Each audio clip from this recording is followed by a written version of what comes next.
Mahalakshmi recording studio क्यों खागो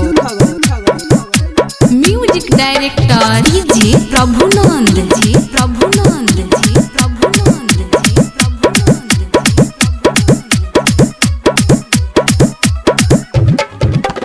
भूखल पियास करत है काली के पूजा नवा भूखल पियास करब है काली के पूजा नवा लेके तो चोरे लाल चुनरिया है हम त दुल्हा मांगबै काली मैं कौले जिया है हम त दुल्हा मांगबै काली मैं कौले जिया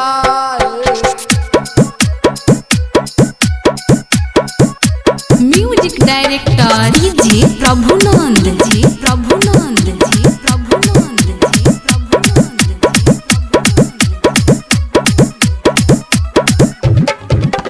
जा जा बाजारिया के लाल की चुनरिया माननपुर बाजारिया के काला सादियारिया जा जा बाजारिया के लाल की चुनरिया माननपुर बाजारिया के काला सादियारिया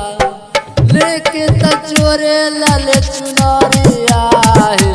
हम त दुल्हा मांगबै काली मैं कौले जिया है हम त दुल्हा मांगबै काली मैं कौले जिया है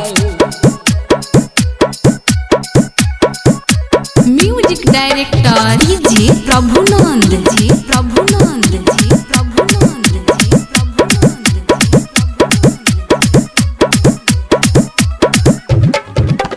लखी साई बाजारिया के सुनर सुनर फलावा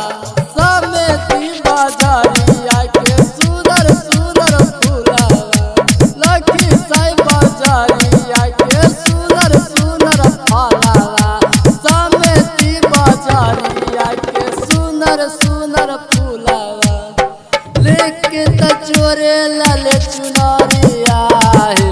हम त दुल्हा मांगबै काली मैं कौले जिया है हम त दुल्हा मांगबै काली मैं कौले जिया है।